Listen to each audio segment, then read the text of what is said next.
بسم اللہ الرحمن الرحیم۔ السلام علیکم ناظرین۔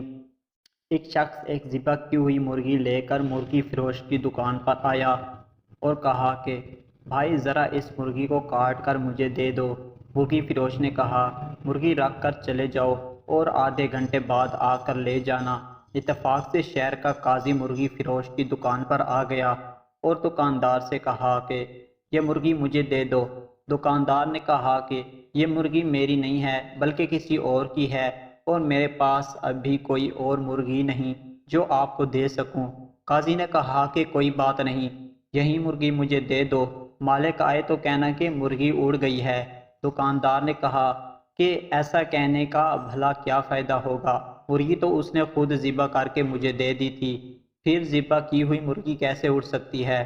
قاضی نے کہا میں جو کہتا ہوں اسے غور سے سنو، بس یہ مرغی مجھے دے دو، اس کے مالک سے یہی کہو کہ تیری مرغی اڑ گئی ہے، وہ زیادہ سے زیادہ تمہارے خلاف مقدمہ لے کر میرے پاس ہی آئے گا نا۔ دکاندار نے کہا کہ اللہ سب کا پردہ رکھے اور مرغی قاضی کو پکڑا دی۔ قاضی مرغی لے کر نکل گیا تو مرغی کا مالک بھی آ گیا اور دکاندار سے کہا کہ مرغی کاٹ دی ہے۔ دکاندار نے کہا میں نے تو کاٹ دی تھی مگر آپ کی مرغی اڑ گئی ہے۔ مرغی والے نے حیران ہو کر پوچھا بھلا وہ کیسے؟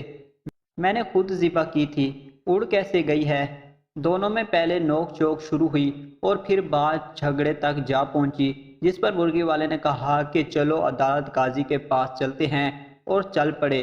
دونوں نے عدالت جاتے ہوئے رستے میں دیکھا کہ دو آدمی لڑ رہے ہیں، ایک مسلمان ہے جبکہ دوسرا یہودی۔ چھڑانے کی کوشش میں دکاندار کی انگلی یہودی کی آنکھ میں جا لگی اور یہودی کی آنکھ ضائع ہو گئی۔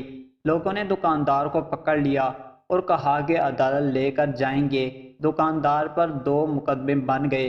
لوگ مرغی فروش کو لے کر جب عدالت کے قریب پہنچ گئے تو مرغی فروش اپنے آپ کو چھڑا کر بھاگنے میں کامیاب ہو گیا، مگر لوگوں کے پیچھا کرنے پر قریبی مسجد میں داخل ہو کر مینار پر چڑھ گیا۔ لوگ جب اس کو پکڑنے کے لیے مینار پر چڑھنے لگے تو اس نے چھلانگ لگائی تو ایک بوڑھے آدمی پر گر گیا جس سے وہ بوڑھا مر گیا۔ اب اس بوڑھے کے بیٹے نے بھی لوگوں کے ساتھ مل کر اس کو پکڑ لیا اور سب اس کو لے کر قاضی کے پاس پہنچ گئے۔ قاضی مرغی فروش کو دیکھ کر ہنس پڑا کیونکہ اسے مرغی یاد آ گئی، مگر باقی دو کیسوں کا علم اسے نہیں تھا۔ جب قاضی کو تینوں کیس کے بارے میں بتایا گیا تو اس نے سر پکڑ لیا۔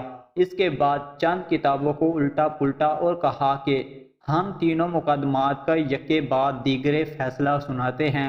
سب سے پہلے عدالت میں مرغی کے مالک کو بلایا گیا۔ قاضی نے پوچھا تمہارا دکاندار پر دعویٰ کیا ہے؟ مرغی والا جناب والا اس نے میری مرغی چرائی ہے کیونکہ میں نے ذبح کر کے اس کو دی تھی، یہ کہتا ہے کہ مرغی اڑ گئی ہے۔ قاضی صاحب مردہ مرغی کیسے اڑ سکتی ہے؟ قاضی کیا تم اللہ اور اس کی قدرت پر ایمان رکھتے ہو؟ مرغی والا جی ہاں کیوں نہیں قاضی صاحب۔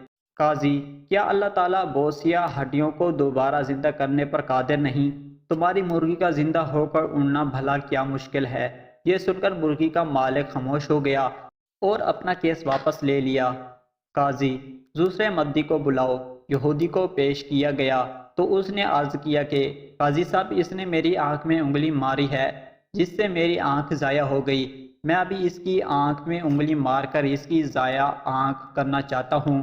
قاضی نے تھوڑی دیر سوچ کر کہا مسلمان پر غیر مسلم کی دید نصف ہے، اس لیے پہلے یہ مسلمان تمہاری دوسری آنکھ بھی پھوڑے گا، اس کے بعد تم اس کی ایک آنکھ پھوڑ دینا۔ یہودی بس رہنے دیں، میں اپنا کیس واپس لیتا ہوں۔ قاضی تیسرا مقدمہ بھی پیش کیا جائے۔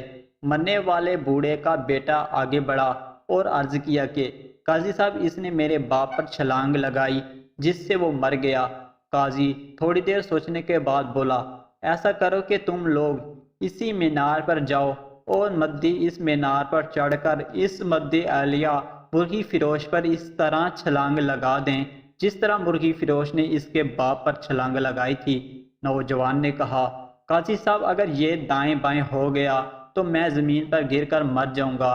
قاضی نے کہا یہ میرا مسئلہ نہیں، میرا کام عدل کرنا ہے، تمہارا باپ دائیں بائیں کیوں نہیں ہوا؟ نوجوان نے اپنا دعویٰ واپس لے لیا۔ نتیجہ اگر آپ کے پاس قاضی کو دینے کے لیے مرغی ہے تو پھر قاضی بھی آپ کو بچانے کا ہر ہنر جانتا ہے۔ امید ہے پاکستانی نظام عدل کے تناظر میں آپ اس کہانی کا مطلب سمجھ گئے ہوں گے۔